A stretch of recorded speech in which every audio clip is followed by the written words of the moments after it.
"Ih bapak, Nita lagi masak loh pak," kata Nita mencoba menepis tangan jahil bapak mertuanya. "Ya udah, bapak nggak ganggu lagi kok." Meski Pak Rohim berkata demikian, tapi tetap saja tangan pria itu jahil, berjalan-jalan mencari apa yang menjadi tujuannya. "Bapak, dengar enggak sih Nita ngomong? Apa kalau masalah ini bapak pura-pura enggak dengar? Nit, nanti kan bisa toh." "Pak, lagian Nita kan lagi begitulah." Sekilas kisah antara Nita dan bapak mertuanya. Berawal dari ketidaksengajaan sampai akhirnya menjadi kebiasaan aneh dalam keluarga tersebut. Dan kisah itu bermula ketika Indra yang merupakan suami dari Nita baru saja dirumahkan atau di PHK oleh perusahaan makanan cepat saji tempat ia bekerja. Perusahaan mau tak mau memberhentikan sebagian karyawannya karena sudah tak sanggup membayar gaji para karyawan mereka. Tak hanya Indra, Nita istrinya pun kalau punya usaha kue cemilan ringan juga kembang kempis. Alhasil Indra akhirnya mencoba membangun usaha jual beli melalui aplikasi yang sedang viral kala itu. Tapi rupanya usahanya sia-sia lantaran ternyata tak berkembang, bahkan macet di tengah jalan. Tapi bersamaan dengan itu ayah Indra kebetulan menelepon untuk menanyakan kabar sekaligus menawarkan Indra untuk melanjutkan usahanya di desa. Pak Rohim, ayah Indra, memiliki kebun dan juga tanah yang berhektar-hektar luasnya. Jadi sebenarnya Indra itu orang kaya di desa, tapi miskin di kota. Ia sudah sering diminta ayahnya untuk pulang dan bekerja di desa saja. Tapi Indra selalu menolak karena katanya kerja di desa itu tak sekeren kerja di kota. Rugi sekolah tinggi dan mahal kalau akhirnya harus mengurus kebun di desa. Padahal di kota pun dia hanya jadi karyawan biasa dan bahkan diberhentikan pula. Alhasil mau tak mau pun Indra harus pulang ke desa bersama istrinya. Mereka akan tinggal serumah dengan Pak Rohim dan kemungkinan akan menetap di sana. Untung saja Nita tak keberatan dengan keputusan suaminya. Selain karena rumah mertuanya itu cukup nyaman di sana, dia tak perlu repot-repot untuk bekerja. Model rumahnya saja yang jadul tapi sudah termasuk mewah kalau di desa, lantaran lantainya sudah di keramik, di mana rumah lain ternyata masih semen atau tanah. Keluarga Indra hanya tinggal ayahnya, ibunya sudah meninggal 5 tahun silam. Tepat seminggu setelah pernikahannya dengan Nita, ia juga tak punya saudara alias anak tunggal. Dan Indra sendiri hingga saat itu pun belum juga dikaruniai momongan. Baik Indra dan Nita sudah berusaha secara alami maupun alternatif lainnya. Sayangnya keduanya belum dipercaya mengemban amanah itu oleh Yang Maha Kuasa. Sebenarnya masalahnya ada pada Indra yang kualitasnya kurang bagus. Pengaruh rokok berat di masa mudanya membuat ia harus merasakan efeknya di masa panjang. Meskipun pria itu sudah berhenti total, tapi dampaknya masih belum bisa hilang sepenuhnya. Sejak itu pun Nita dan Indra mulai membiasakan diri tinggal di rumah Pak Rohim. Ketiganya hidup rukun sebelum akhirnya ada peristiwa tak terduga yang mereka alami. Tepatnya ketika suatu hari Pak Rohim mendadak terjatuh di kamar mandi dan di pinggang terkelintir. Ia sudah diurut oleh dukun tapi masih belum berhasil juga. Pak Rohim kesulitan berjalan hingga harus dibantu oleh anak dan menantunya. Dengan telaten setiap hari Nita memasak dan membawakannya ke dalam kamar ayah mertuanya. Masakan Nita sebenarnya biasa saja, malah jauh lebih gurih masakan Pak Rohim. Sebelum sakit, Pak Rohim memang sering memasak sendiri untuk anak mantunya. Nita bersyukur memiliki mertua yang perhatian padanya, karena ia sendiri memang jarang memasak untuk suami dan bapak mertuanya. Seperti siang itu saat Nita masuk ke kamar ayah mertuanya, kebetulan pria paruh-baya itu sedikit menyikupkan sarung, hendak meletakkan koyo pada pinggangnya. Nita gelagapan. Sesaat ia hendak pergi, tapi Pak Rohim yang sadar akan kehadiran menantunya justru memanggilnya. "Nak Nita, bisa bantu letakkan koyo ini di sini enggak? Dari tadi bapak salah terus." Nita pun mengangguk dan dengan ragu ia pun meletakkan koyo itu ke pinggang Pak Rohim. Lalu mengurutnya sedikit, "Mendingan Nit, siapa tahu saja bapak bisa cepat sembuh." Nita kembali mengangguk lalu melanjutkan membantu mertuanya, dan rupanya berkat bantuan tersebut pinggang Pak Rohim mulai sedikit membaik. Nita tak tahu kalau dia ada bakat mengurut. Alhasil tiap hari Nita mulai membantu Pak Rohim, mulai dari pinggang, tangan, bahkan belakang juga dan lain-lainnya. Iya betul itu Nit, terus begitulah ucapan mertuanya saat Nita membantunya.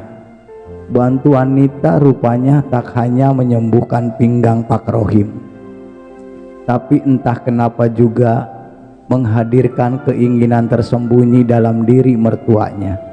"Pak, ini kok?"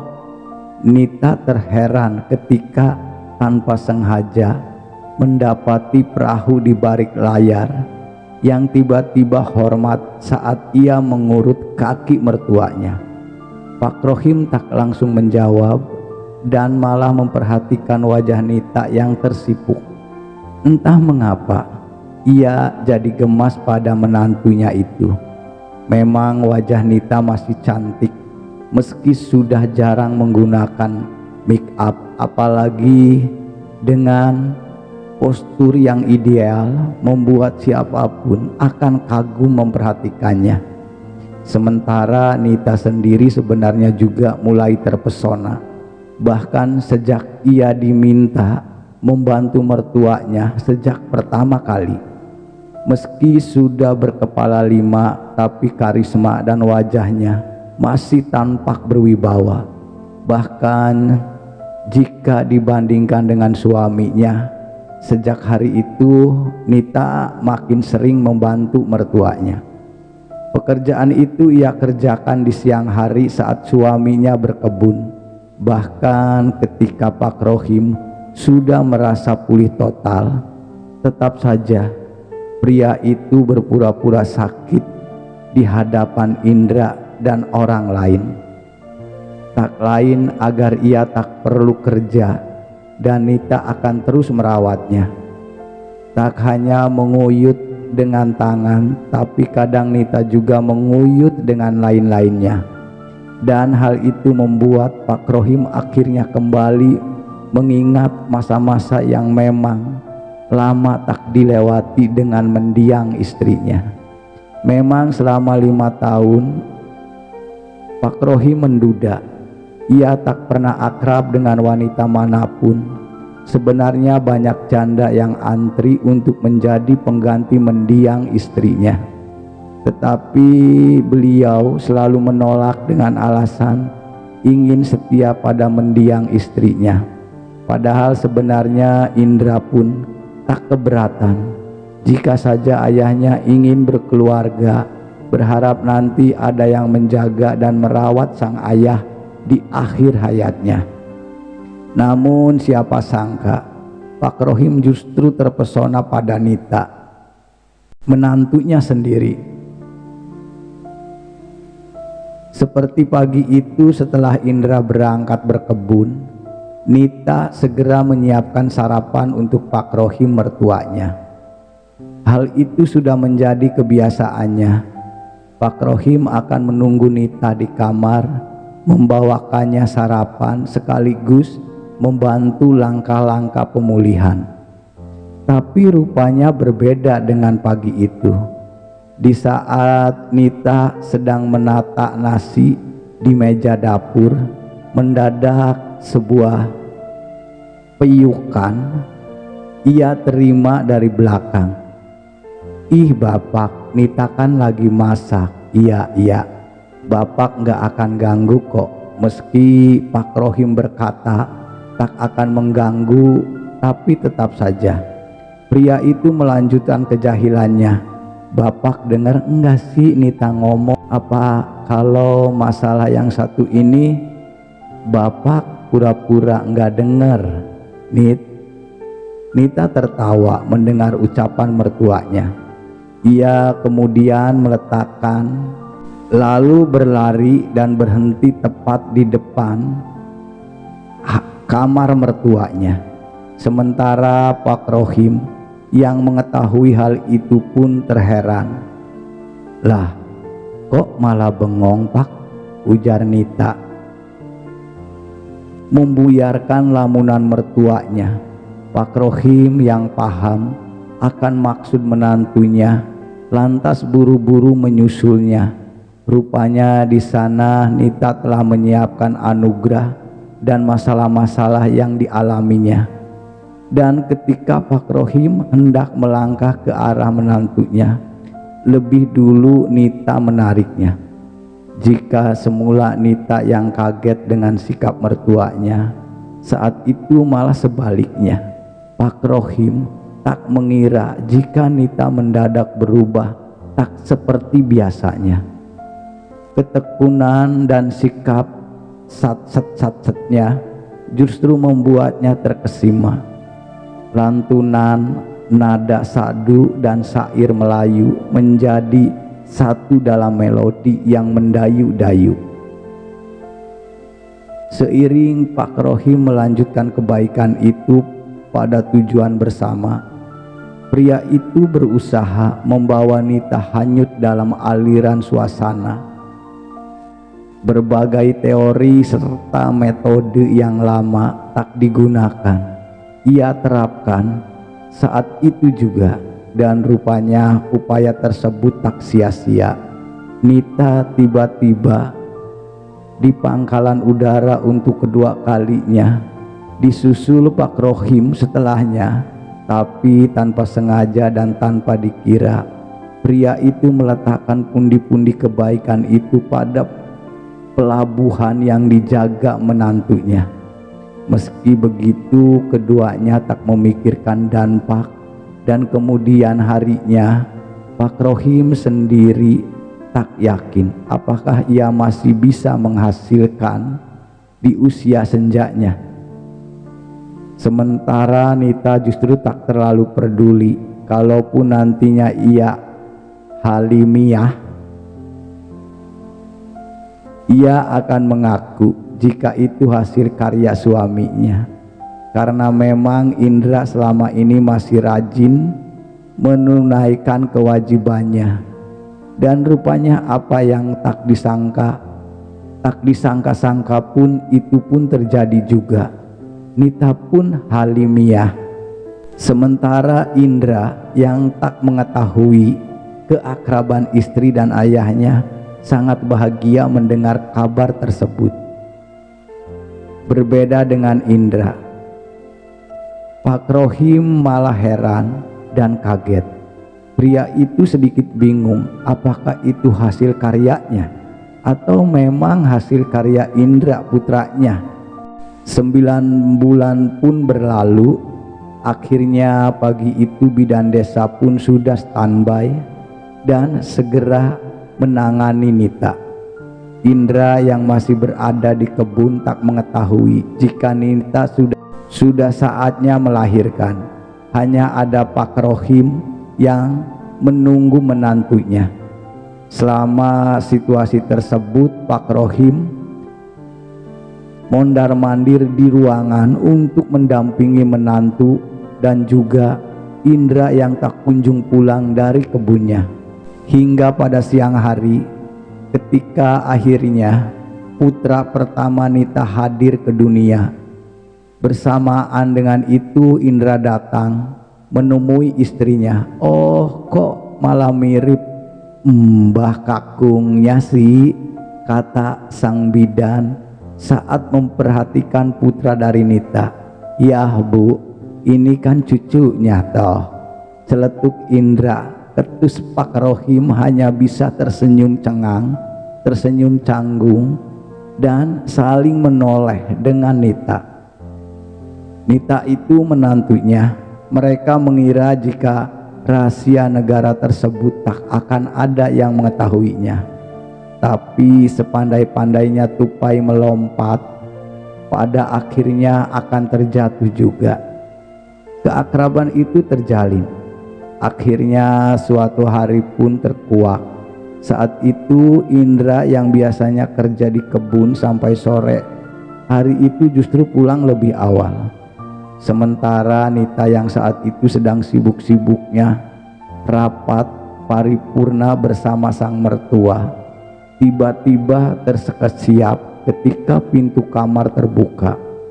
Indra tertegun memperhatikan mereka sudah dalam kondisi di luar dugaannya. Tanpa terasa pria itu menitikkan air mata mendapati kenyataan yang sulit ia bayangkan. "Apa-apaan kalian?" Indra menghampiri Nita lalu membawanya keluar kamar hingga terjatuh. Sementara Pak Rohim yang hendak menolong Nita mendadak urung saat melihat wajah murka putranya. "Bapak, dia itu istriku. Bapak macam apa kau ini?" Pak Rohim tak menjawab. Ia menunduk karena sadar akan kesalahannya. "Sejak kapan kalian seperti ini? Atau apa mungkin anak itu juga?" kata Indra sambil menoleh ke arah kamar. Di mana putranya sedang terlelap. Di sana. Enggak mungkin. Itu enggak mungkin kan. Maafkan Bapak, Nak. Maafkan kesalahan kami. Pak Rohim berlutut di hadapan putranya sendiri, namun Indra justru membuang muka. Keributan itu pun sampai didengar oleh tetangga sekitar. Namun warga masih mau berbaik hati untuk melerai keributan ketiga orang itu. Singkatnya, seminggu kemudian Indra pun resmi berpisah dengan Nita melalui jalur kilat. Indra memutuskan pergi dari desa dan entah kemana tujuannya.